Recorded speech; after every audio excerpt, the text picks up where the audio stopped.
Let's go. Here's play number two.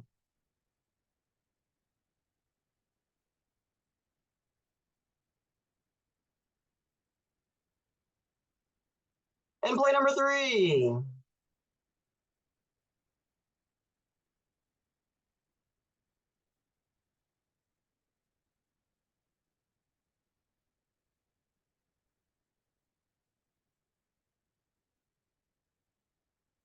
All right, so we're talking about check swings first.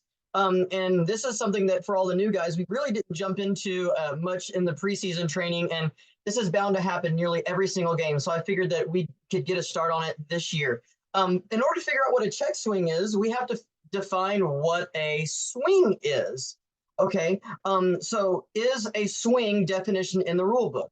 Well, the answer is yes. And that takes us to rule 721B on page 47. So with your rule book that you have handy, go to page 47.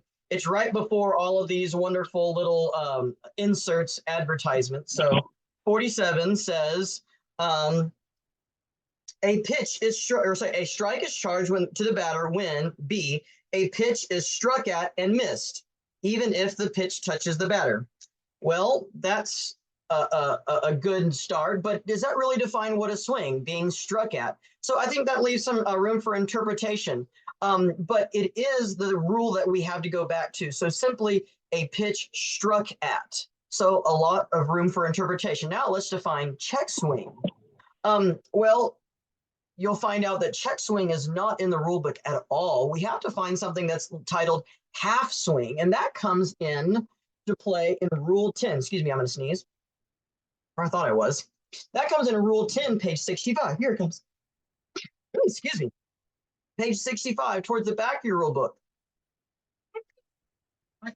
Yeah, this is daughter number 3, our youngest, who's now pretty big. Yeah. So page 64, Rule 10.1.4. And it's Article 4. And any umpire's discretion which involves judgment, blah, blah, blah, blah. Okay, so regional bout, they can ask for help. That's what it's talking about. Always can ask for help. And then down at the bottom, letter A, it says, the umpire-in-chief sometimes asks for aid from the base umpire when there's a question as to whether a batter's, quote, half swing is such as to be called a strike. Remember, we're talking about is a ball actually struck at. As an aid in deciding, the umpire may note whether the swing carried the barrel of the bat past the body of the batter, but final decision is based on whether the batter actually struck at the ball. So there we go. So it gives us a little bit of guidelines as to the barrel of the bat going past the, as it says, carried the barrel of the bat past the batter of the body of the batter, but the final decision is based on whether the battery actually struck at the ball. Again, there is so much judgment to this, but it's important to know. It's important to know where. Hold on just a second.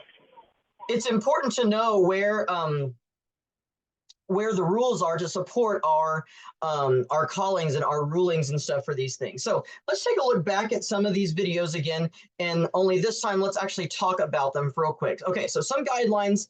When we have nobody on base, we have our first base umpire is in a position. Okay. And for all of these scenarios, I'm going to talk about two different scenarios or two different ways. The coach asks for an appeal or a player asks for an appeal. Okay. So with no one on base, if a coach asks for an appeal, I'm going to go right away. But let me put a pause on this real fast. If you as a plate umpire call a check swing as a strike, as in you as a plate umpire, you say, yes, he swung, and then you call it a strike. Check swing strikes cannot be appealed. You cannot go from a strike to a ball. Let me say that again. You cannot go from a strike to a ball. You can go from a ball to a strike, okay? And so that's what we're talking about. So if you do not, as a plate umpire, do not think he swung or you don't quite see it and a coach asks for an appeal, when a coach asks for an appeal, it should be, yes, sir, right away. It should be, coach, hey, Caleb, can we check at first base? Yes, we can. Did he go? Okay. Now, if a player asks for an appeal in this situation with nobody on base and my base umpire in a position, if a player asks for an appeal, like the catcher or the pitcher, absolutely, I'm going to go 100% as well. Why not? If they're asking for it, we have an umpire in a good position. I'm not too prideful to think that I'm going to get every single one of these calls right. So absolutely, go ahead and check. So here we go. We have this play, the first video that we saw. And we have nobody on base. We have our umpires in A, and here's the play.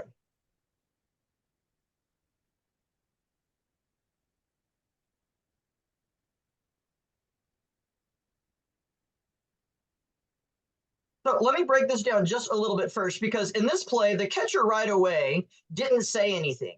He didn't tell me anything. He just kind of pointed out. And so at first glance, I wasn't sure what he was doing.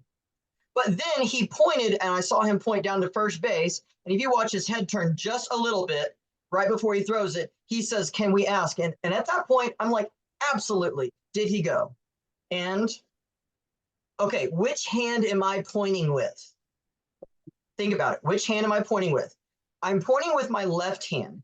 And I do this on purpose because this is the best thing. Your right hand is for calling strikes. Your right hand is your enforcer. Your left hand is what I call the help hand or the aid hand.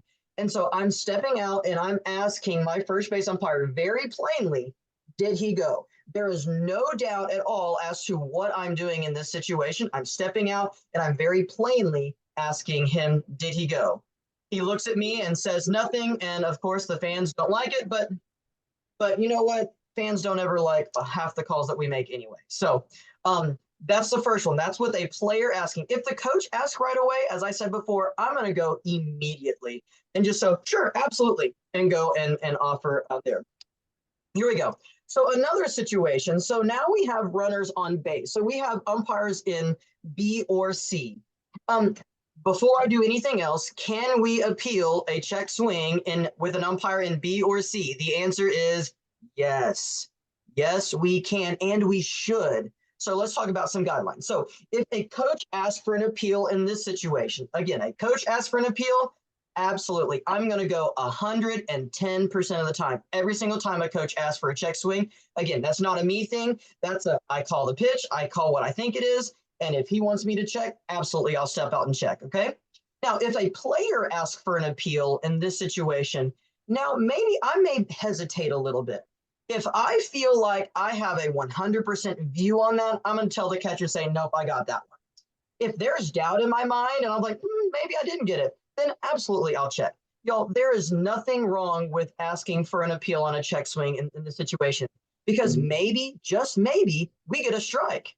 And strikes leads to outs. Outs leads to the game moving forward. We like strikes and we like outs. So don't be so prideful in the fact that, hey, it's my call. I'm going to live or die with it. Y'all, if it's a check swing and if somebody asks, absolutely go ask for help. So here's this play that we saw earlier.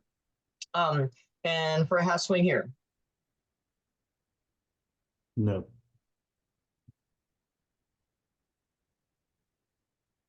I don't know why it didn't let me see my tracker. Come on. Sorry. Why is it not working for me? Hold on a second.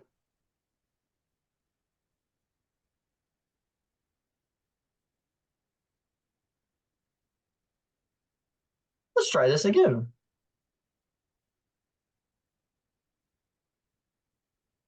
There's my little tool. Oh, there it is. Okay.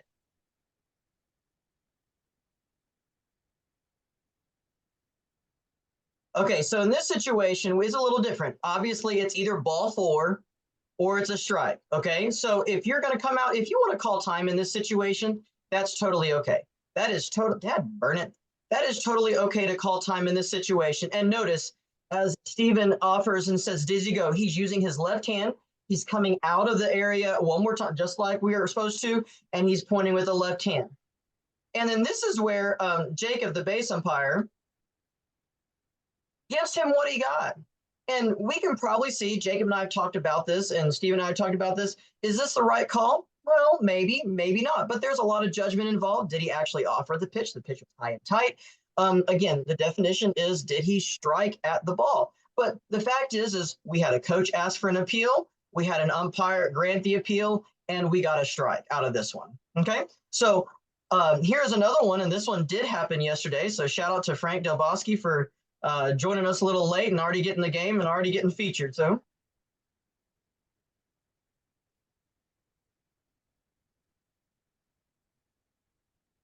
So real simple in this one. Now, why did I not have the call? I'm going to freeze frame right here.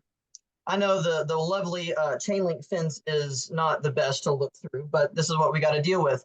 Can I see the batter at all in this situation? And the answer is a big fat no. I cannot see the batter in this situation. I'm completely blocked.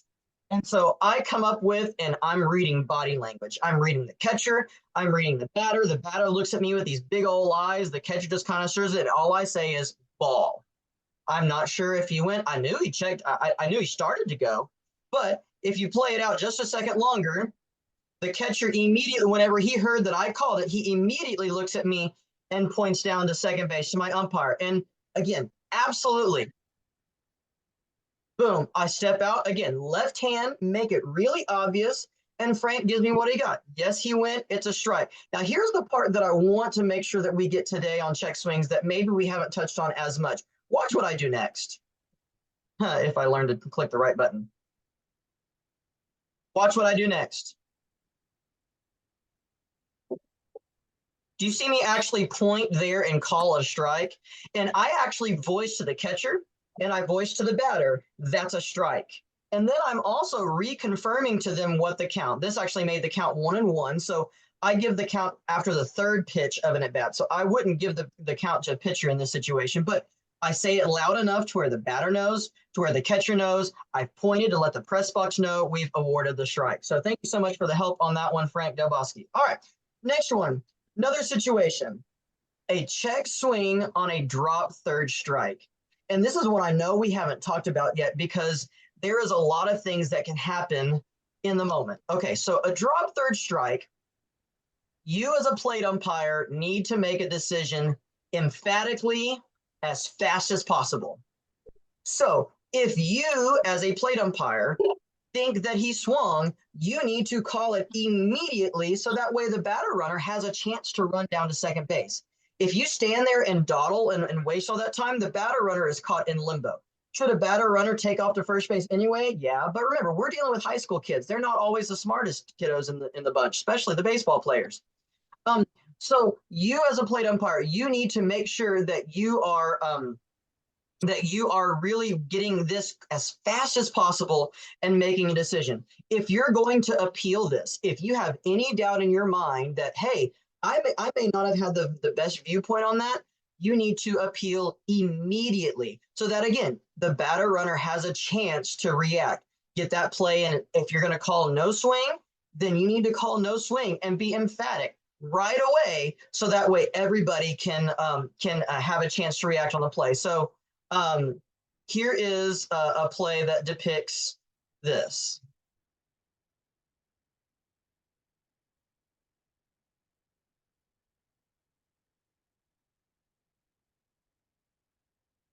So let's take this one down. So we have a pitch coming in, 2 strikes,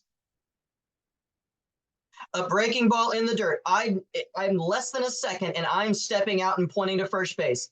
Now, I don't like this freeze frame necessarily as much as others because we have critical action happening to my left that I can't see. I am putting all of my attention on the first base umpire and pointing down to them. So in case there's a issue that happens here, I mean, I'm in a bad spot. I really am. But I have to make a decision very quickly. And so I'm offering to my base umpire, and he says, yes, he went.